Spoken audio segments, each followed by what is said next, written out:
The broadcast is now starting. All attendees are in listen-only mode. Okay, good afternoon and welcome to the second in a series of webinars that TLC has deemed our Webinar Wednesday series. As we go through this series of webinars, we are going to be offering attendees a different look at things that go into the Library Corporation and things that TLC can offer the library industry. My name is Jameson Reynolds, and I'm the Director of Marketing Strategy with TLC. As the series goes on, you will hear from product partners of ours. You'll see product trainings from our product lines, our library software platforms, as well as concepts and trends within the library industry and how TLC can be a part of that.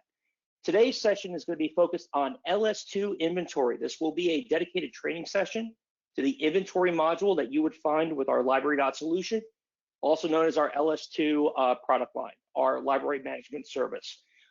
From this point on, Samantha, who is one of our instructors, will take over and she will go through the software. When we are complete, we will be answering any questions. So please, I would ask you all to type in your questions in the questions section of the panel. At the end, we can wrap up with some information on how you can get in contact with us. If you have any further questions, or if you do not happen to be an LS customer, if you would like some more information on this and the other modules as part of library.solution, or also known as LS2, we can provide that to you. At this point, I'm going to pass it to Samantha. Samantha, please take it away. Thank you, Jameson. As you mentioned, my name is Samantha Martz, and I am a software instructor with the Library Corporation. I've been with the company about a year and a half, if you haven't had the pleasure of attending one of my webinars before.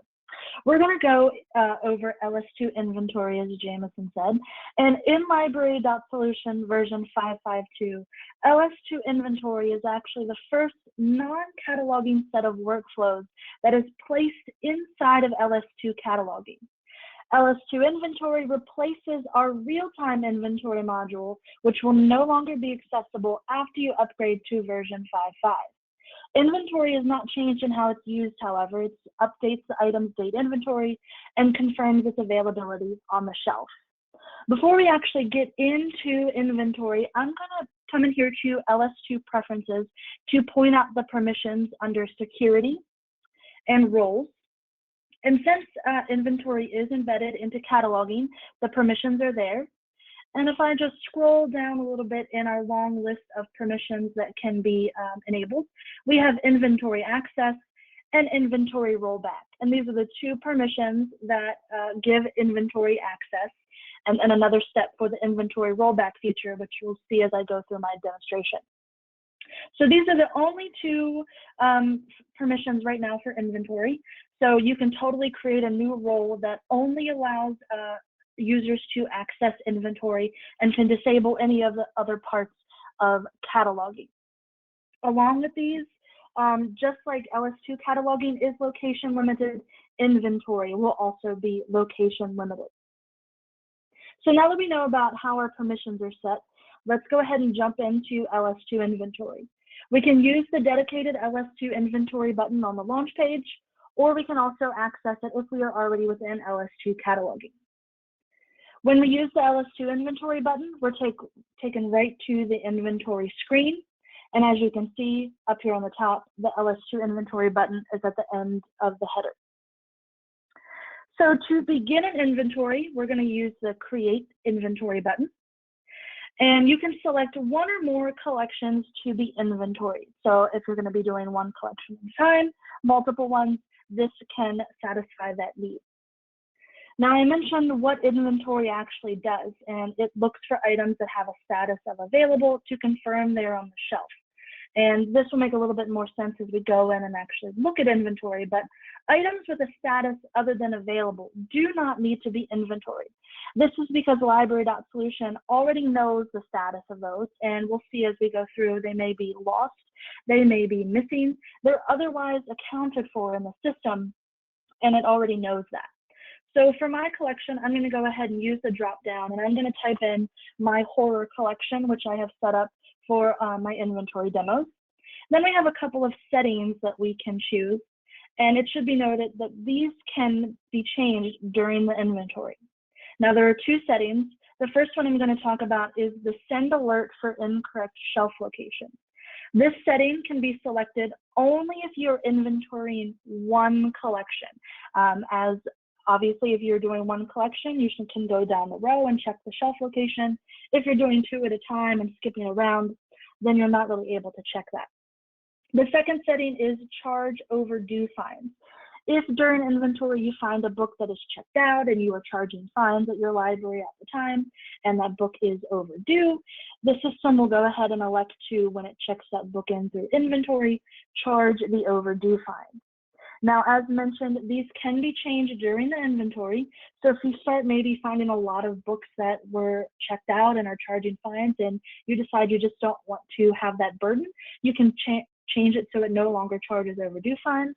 Or maybe your whole collection is out of shelf order and you decide you're just going to shelf read after inventory. You can turn that one off as well.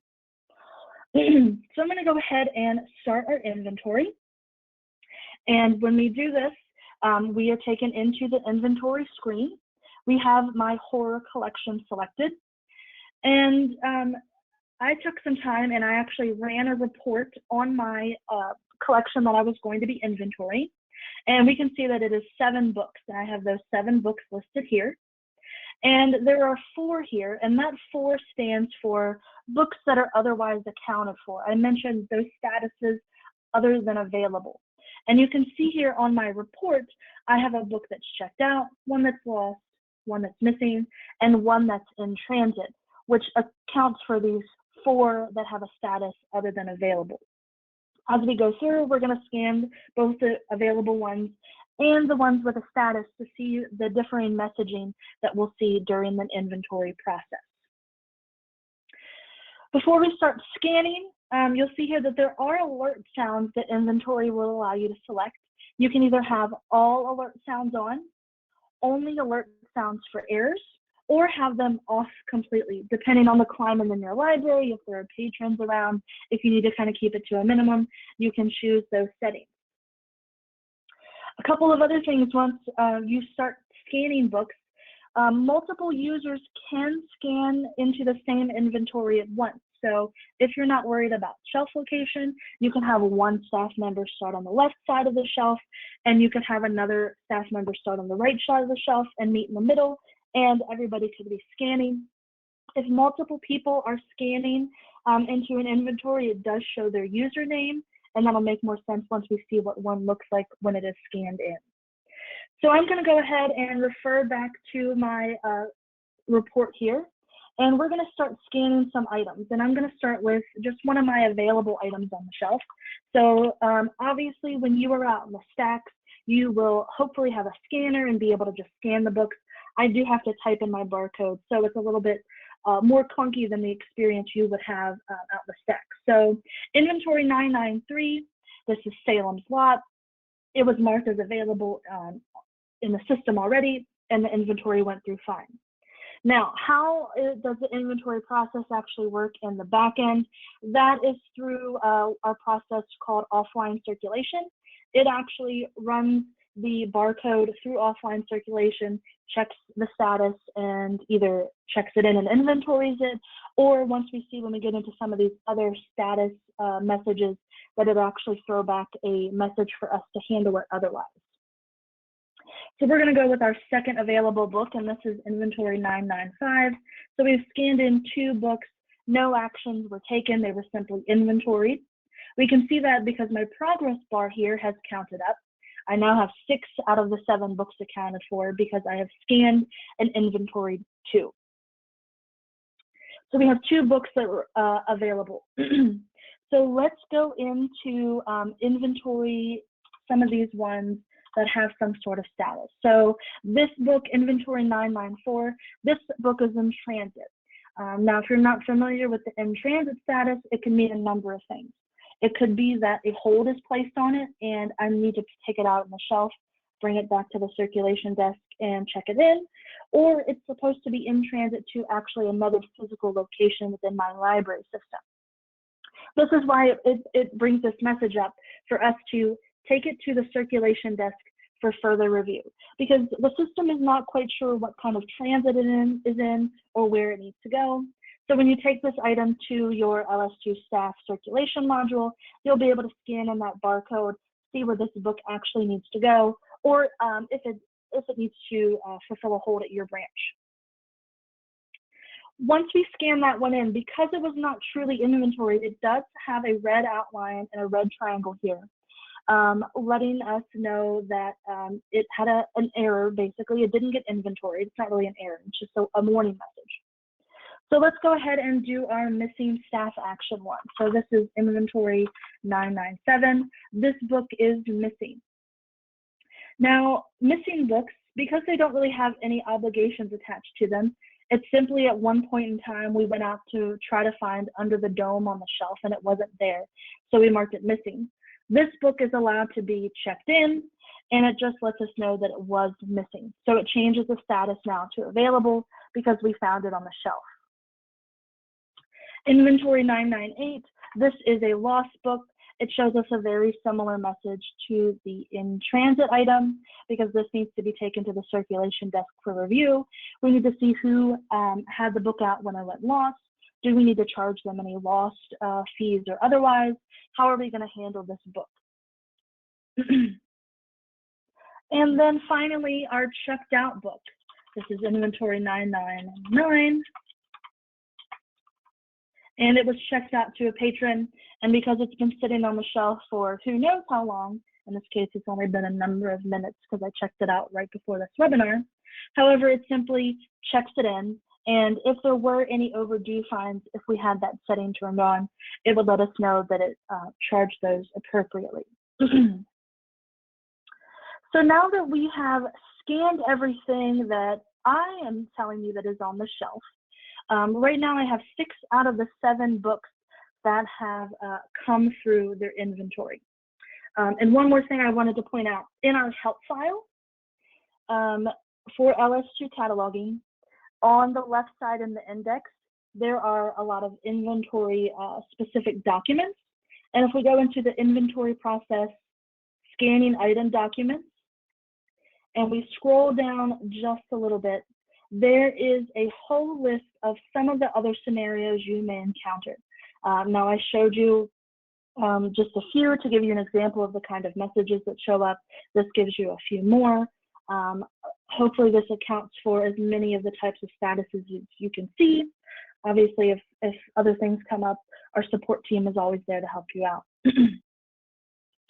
So as I mentioned, in my inventory and my virtual shelf, I know that I only had 6 books there to scan. I've looked high and low. I have no others to scan. So we're going to consider that book missing for the sake of inventory. So now that we've completed this inventory, we see that we still have those 2 items that are otherwise accounted for. That's the lost and the in-transit items that were kept their status, and we have to follow up on them. And then we have our 4 others that were inventoried through our process of scanning it in.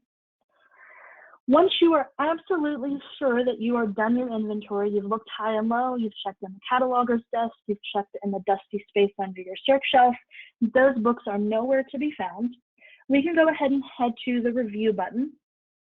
And this kind of outlines what I just talked about. We had our 4 that were inventoried as part of this process, 2 that are otherwise accounted for, which leaves our 1 remaining for a total of 7. Now, if you're familiar or had any insight into our real-time inventory module, you may remember that you as a staff member were responsible for a lot of the parts of remembering when you started the inventory, remembering when you stopped, keeping your place, or a lot of the things could go missing accidentally. You'll see now that we place timestamps. Out of it. We place timestamps on the inventory with the software, so you're no longer responsible for having to remember exactly what time you started it and exactly what time you ended it. So once we are sure that that 1 remaining item is nowhere to be found, you'll see to finalize your inventory. In this case, it's actually telling us we're going to be marking 1 item as missing. And as long as we're okay with that, and we know that that item is not on our shelf right now, we just want to finish this inventory, we're going to go ahead and mark those items as missing. Once we mark our items as missing, we're going to get 2 success messages up here. And then we're going to be taken to the history page of LS2 Inventory. And you'll see that I've done quite a few inventories over the last few weeks. But we're going to be looking at this top one right here, as this is the one we just completed on today. This one was 86% inventoried because I had that one item that was marked missing that can be shown here. However, let's say that this is kind of a worst case scenario where we have down here, this inventory somehow went totally wrong and we have 22,000 items missing. As long as you're within 30 days of when you finalize your inventory, if you come in under the review area here in history, there is actually a revert status changed option or the rollback option, which I mentioned on the LS2 permission or preferences permission page. So what the rollback will actually do, or reverting a status change, will change the option of all of our items that are marked missing. It will revert the status change of those items marked missing as a result of the inventory back to available. So in the case of only being one, you could technically just take it to the circulation desk and check it in. But if this is a much more dire situation where a volunteer somehow missed a couple of shelves and, you're getting into carting a lot of books up to the circulation desk to check them in, it may be easier to go ahead and revert the status change and get it done with. Because I'm going to show you that it's a very simple process to actually revert them. So once I've decided I do want to revert this inventory, I'm going to choose the revert status change option. It is going to ask me, are you sure? And this just verifies, again, what this process is doing. It's checking any items still marked missing as available. So we're going to go ahead and revert this status change. It is going to take a minute. Obviously, if it's a lot of items, it's going to take a little bit longer. But now we see on our history here, we have 0 items marked missing, and our 1 item is crossed out. What's going to happen is we'll now be able to see this here on this page, and when our status change was reverted. And we can even download a status change report on all of those items that were once marked missing and that we've now set back to available. So those will help you go back to the shelf and clean those up. It is recommended, especially if it is a large amount of items that you have rolled back, to actually recomplete the inventory to make sure that, of all of those items that you once were thought missing, that they are actually all there, especially if it is a large amount. So you are going to want to complete that inventory again if you do want it to be full and complete. That being said, that is my little tutorial of LS2 Inventory. I'm going to take a look here at some of the questions. I saw that I already answered the last one there. Let's see here. Someone mentioned, is there a charge for the 5.5 version upgrade? No, there's never a charge to upgrade in library.solution. From going to either, if you're going from 4x to 5, there is no charge, or if you're just making a smaller jump from 5.4 to 5.5, there's no charge. Somebody asked about what reports will pair best.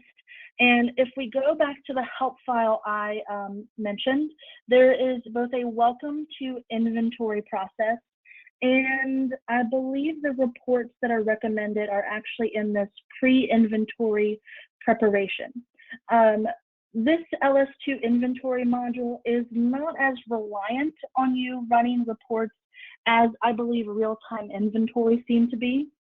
So right here, TLC recommends the count of items by a holdings codes and status report, which actually looks, is exactly what I ran to get this report for my test inventory.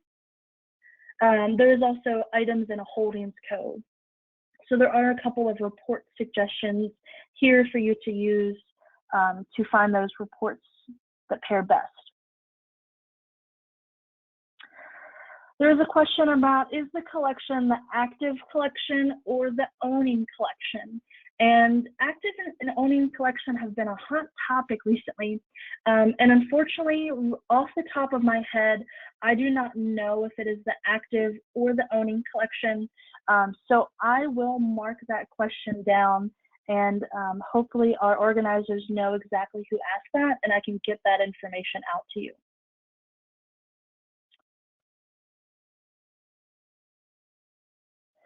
There was a question about explaining how the CircTrack RFID wand from TechLogic will integrate with LS2 Inventory.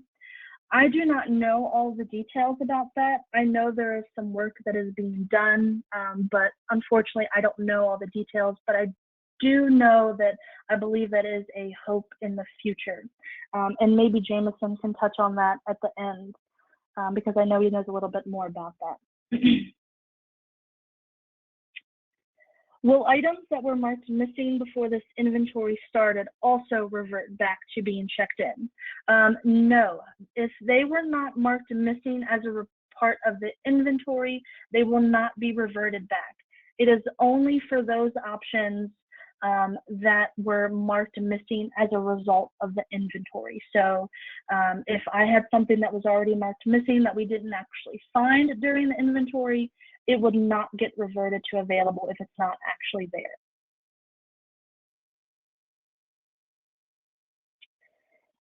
Can I create a collection such as 100? If you can give me a little bit more insight onto why you would want to create that collection. Typically that your nonfiction is all going to go into one collection separated for adult and juvenile, and these work off of the same collections you already have created for your library. So unfortunately, if you only wanted to inventory one part of your very large nonfiction collection, you certainly could break that up into different holdings codes if you wanted to, but from what I'm understanding from your question, not really possible with the inventory module. So if whoever asked that question about creating a 100s collection, if you want to elaborate a little bit.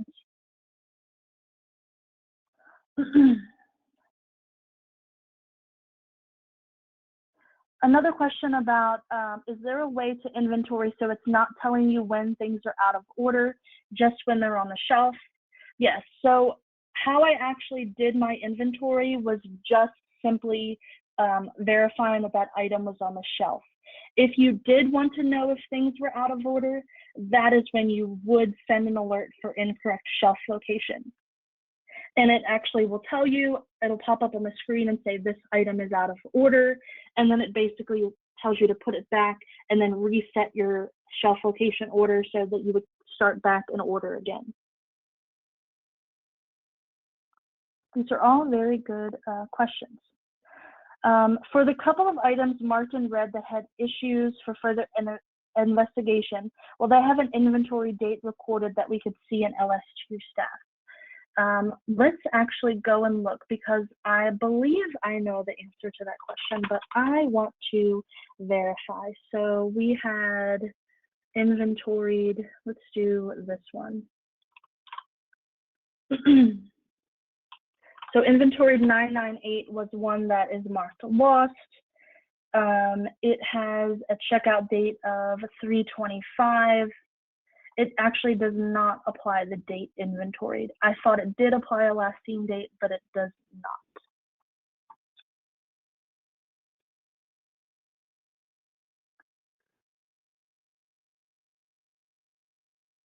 If you leave inventory open, will books be inventoried during the school year or a month?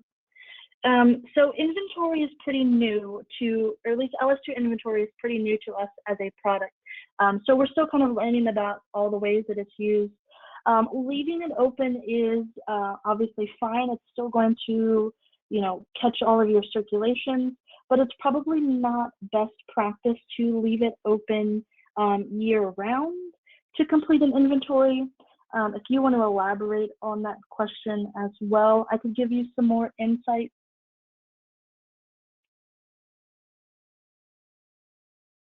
And then somebody again mentioned about doing part of a collection.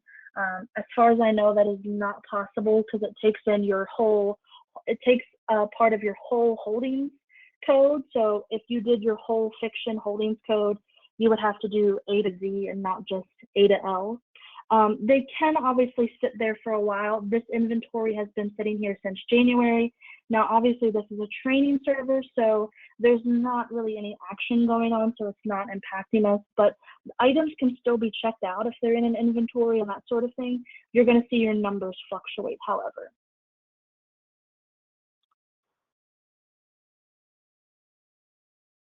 So there was a question about if this still works like real-time inventory. And as far as being able to inventory books, yes, I think it's a lot smoother and cleaner process.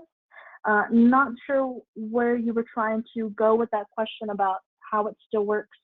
As far as, you as a library staff member, you have a lot less on you of having to remember exactly when you started and stopped that inventory. The software does that for you. So if you want to elaborate on that question as well.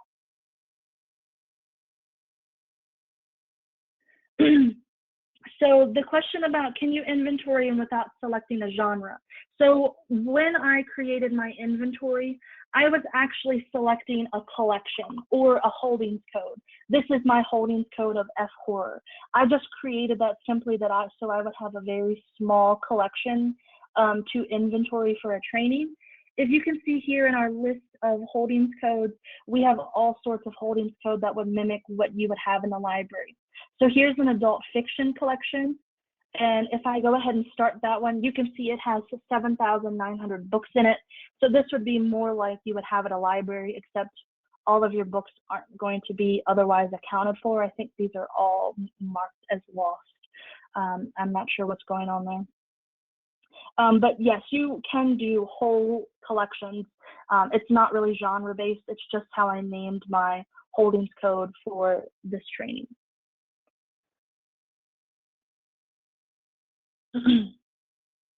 If multiple users are logging in with their different logins and using the software to inventory the same collection, would the inventory start date be retained across multiple user logins?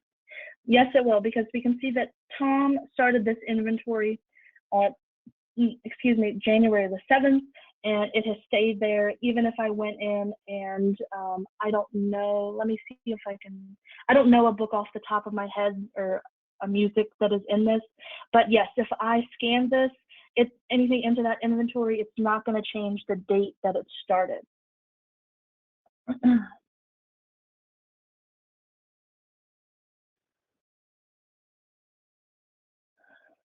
Somebody asked that LS2 inventory seems to have a secure web address. We usually run our inventory using Wi-Fi. Do we need to open our port for our Wi-Fi IP address range to be able to access LS2 inventory? I am not, I believe it would run on the same port as LS2 Cataloging. So let me run back first to the secure web address.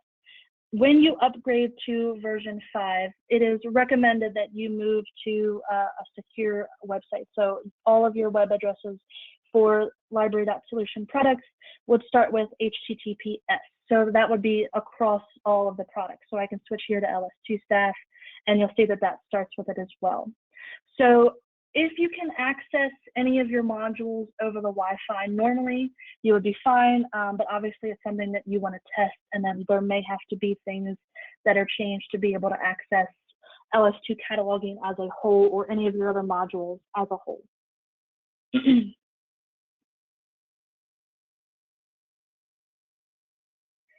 Someone asked, how do you get a list of the missing items before you mark the inventory completed?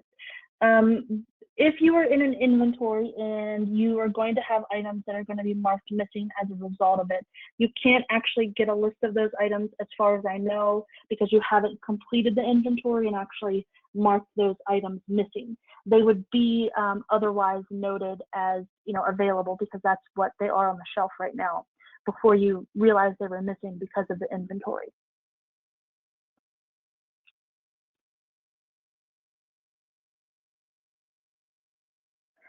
Can we do inventory by holdings code or location? So it's technically both. So right now within LS2 cataloging, I have access to all locations. So right now I'm at the Washington branch.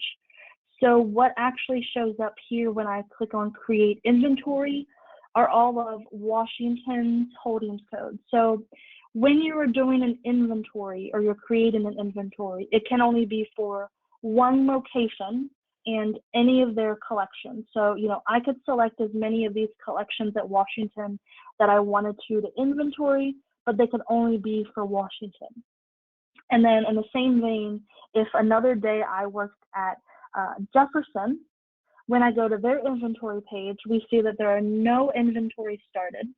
And I would create an inventory, and here we would see the Jefferson collections, and they start with a G instead of an F, so I know that I have changed locations.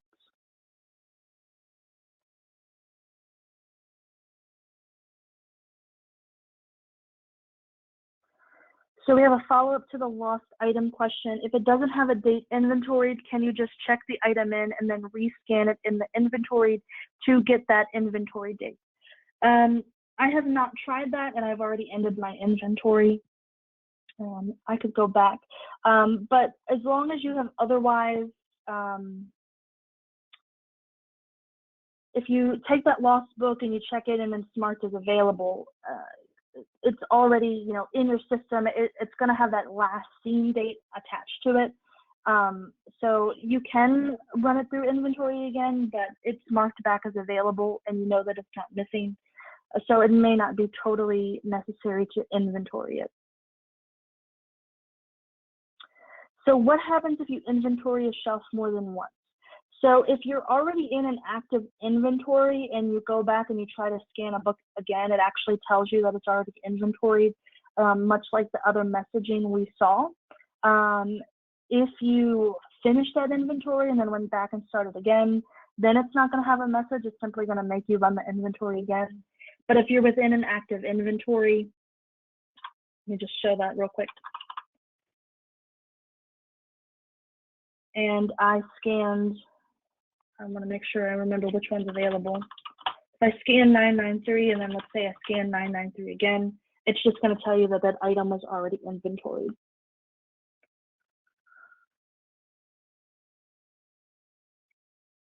Could I inventory a collection using a laptop that doesn't have the cataloging or circulation software on it?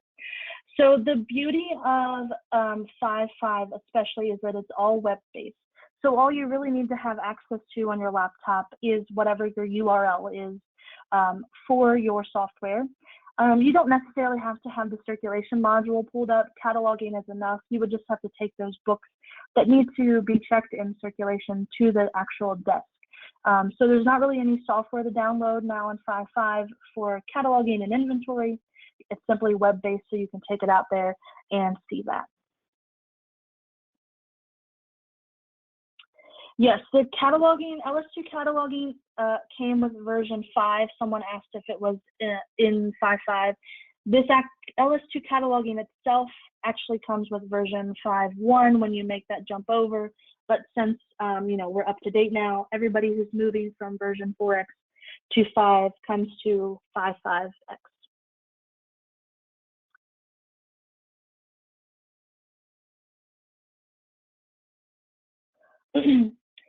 If you start an inventory and then a book is checked out and back in again, so it is available again, has it been counted by the inventory? It's not going to get that inventoried date on it unless you scan it through the inventory. So if it is available on the shelf, it's going to have to be scanned into the inventory, or it could be marked missing. Now, if it is checked out at the time you finalize your inventory, then it will be seen as checked out and then go back to available as before. But if it is checked in at the time of inventory being open and finished, then it could be marked missing. So with 5.5, does that mean I can work on something from home without a VPN? Not necessarily. Even though it is a web-based and it makes it easier to access, your library system still does have the possibility of locking down your access to the LS2 products from no IP addresses from outside your home. So while it can be opened up to what we call opened up to the world so that everybody could use this URL to access it, it doesn't necessarily mean that you don't need a VPN. So that would be something that when you do upgrade, you would need to talk to your library admins about to see if they have it just locked down to certain IP ranges, or if it is opened up to the world, and how they can help you get access. And the final question for now, how can we find out what version our district is currently using?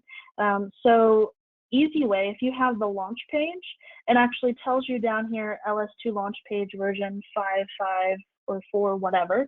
Or you can ask one of your library admins what version you are on, and they should be able to tell you. There are varying versions. 5.5.2 is the most up-to-date currently right now. Are there any other questions? Maybe we're going to say that that's last call. All right, and I thank you guys for joining me today for this LS2 inventory overview. I'm going to go ahead and put this ending slide back up, and I think turn it back over to Jameson. Okay, Samantha, thank you very much for your very detail-oriented presentation and answering for the questions that came in. I did want to address the question that came in regarding TechLogic's CircTrack scanner.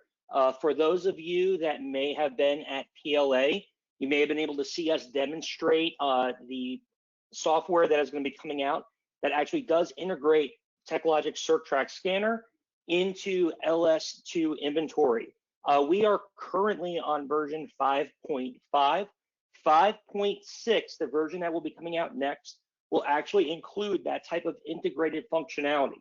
And what that will allow users to do that are RFID-enabled libraries, they will be able to use a RFID scanner like the CircTrack scanner, actually wand it over the shelf in the stacks, and then you'll be able to refresh your inventory screen and see all of the items that you just wanded with that CircTrack scanner with the last seen date on the screen. This is a really innovative step that we are doing to integrate the RFID technology and further our relationship integrated within our software and our solutions with TechLogic. As that is related to version 5.6, and that is going to be coming down the pike, I would be willing to bet that we will be doing another webinar to go into further detail on how that type of integrated functionality is going to be available to you in the near future. That will be included something in the near future. Now, I do understand that we also did have numerous audiences that were involved in this webinar. I would like to take a moment to remind our existing our existing library.solution customers. This is included in version 5.5. So if you are on version 5.5, you have access to this already. If you are below the version of 5.5, this is included with your upgrade. And Samantha did mention this, but I did want to point out that this is included as part of your ongoing support. This is included with what you pay TLC for, and this is the type of solutions you can expect from us. So if this enabled you to spike further interest in upgrading to version 5.5, I would highly recommend using the online support center and creating a ticket to put in that you would like to upgrade. If you are a customer from a library that is not currently using library.solution, and this looks like something that you would be interested in utilizing, and you are interested to see what other solutions we have to offer, I would highly recommend going to our website, tlcdelivers.com, and you can get information about our product from there, and you can have the contact information to reach out to us, or so we can reach out to you as far as setting up a demo or getting you more information. I would like to thank everyone for attending today's webinar.